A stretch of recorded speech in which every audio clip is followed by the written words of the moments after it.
Hi friends, if this is your first trip to Disneyland and you're wondering what it's like to stay at a nearby hotel and walk to the parks, then this video is for you, because we're going to show you in real time what it's like to walk from the Desert Palms Resort to Disneyland's entrance. Now, unlike Disney World, Disneyland only offers a couple of options to stay on property, and they can be pretty expensive. But with Disneyland situated right in the middle of the city of Anaheim, it can be a lot more convenient to stay off-site and walk to the parks. But before we get too far into it, let's take a look at a map to give you a perspective on where we stayed in comparison to the parks. The Desert Palms Resort is located just southeast of the parks, here at the corner of Catella Avenue and Harbor Boulevard. According to Google Maps, it's 0.7 miles away and about a 13-minute walk. A couple of things to note in this area: there is a 7-Eleven convenience store that we're walking by here on the left, but to the right across the street you'll also find a Walgreens if you need to pick up any last-minute items for your stay, and there's also a Starbucks for that caffeine burst you might need in order to survive the rope drop hour. Now, this hotel wasn't anything super fancy, but we really didn't need a whole lot as we spent most of our time in the parks anyway. I will say it was very clean and the front desk staff were extremely helpful. We stayed in a standard room that came with a small microwave, a coffee maker, and a pretty spacious mini fridge, which was nice. A lot of the ones you see at Disney World are more just beverage cooler style, but this one had an actual mini fridge.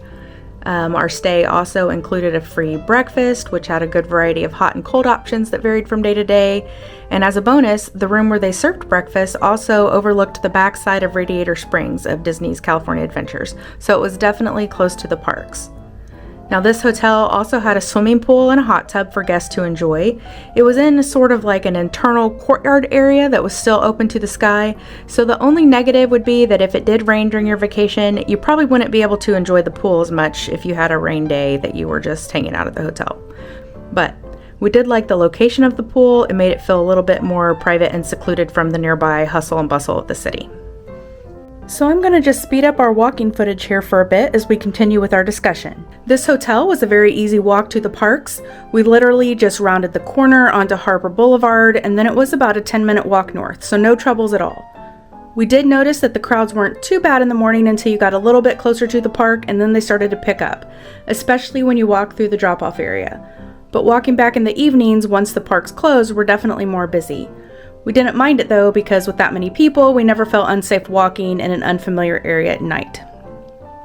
Now, if you're staying a little bit further south of Disneyland, you may or may not know that there's a Toy Story parking lot which has a complimentary shuttle back and forth to the parks. That lot was just slightly further south from where we stayed, so we chose to simply walk back and forth instead of going to the parking lot. But if you're staying closer to the Anaheim Convention Center area, that might be a good option to save your feet a few steps. From what we understand, the bus stop is kind of in the middle of the parking lot, and the shuttles begin to pick up about an hour before the park opens and run usually until about an hour after it closes. And that is based on whichever park opens the earliest or closes last. That park sets the schedule, which is almost always the Disneyland schedule. Now, if you're looking for a fast food option for breakfast or an after-park snack, there's not a ton of places that we saw as we walked north along Harbor Boulevard. There were a couple of sit-down options like an IHOP or Denny's on the east side of the street, but the only fast food option we saw was a McDonald's, and it was just a little bit beyond the turnoff for the Disneyland area. So it seems like a lot of the hotels in this area actually offered breakfast options though, so you might just want to check in with your hotel to see what's available. Now, as you approach the turnoff for the Disney entrance, you'll come to a stoplight here at Disney Way. Once you cross the street, you'll notice a path which veers off to the left. This path is slightly quicker as it goes along the inside of the street, but if you stayed on Harbor Boulevard, that's okay too, because you'll still end up in the same place. In fact, if you wanted to see the Disneyland entry sign, you'll only see that if you stay on Harbor Boulevard. Otherwise, you'll have to backtrack just a few steps to get a photo of it. Now let's talk about a few things we noticed as we came onto the Disney property. So before heading into the official security check area, you will walk through kind of a sidewalk area that just has some canine patrol. There's nothing to be alarmed by, they're just there to keep everyone safe. But I do know a few people who are terrified of dogs, so just thought we'd mention this in case you are one of those people. Another thing I wanted to mention, and this is because it happened to us, is that we were told we couldn't get through security with our camera stick. So this was a little surprising because at Disney World you walk through security with your bag on your backs and we've never had any issues. But at Disneyland they will actually physically search your bag. So because our stick had a small telescoping arm, it was actually set up to be a tripod, we were not allowed to take that into the parks because they consider it a selfie stick.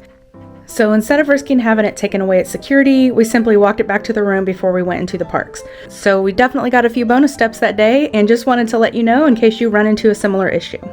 And that's it. Once you go through this area, you're there. You'll find the Disney California Adventure entrance to the left and Disneyland to the right. We hope you enjoyed this walkthrough video with us. If you found it useful, would you do us a favor and hit the thumbs up button? We'd also love it if you'd subscribe to our channel and hit that notification bell so you don't miss out on other helpful tips for your travel adventures. Also check out our channel as we did a few ride-through videos with fun facts to several of the Disneyland attractions. Until next time!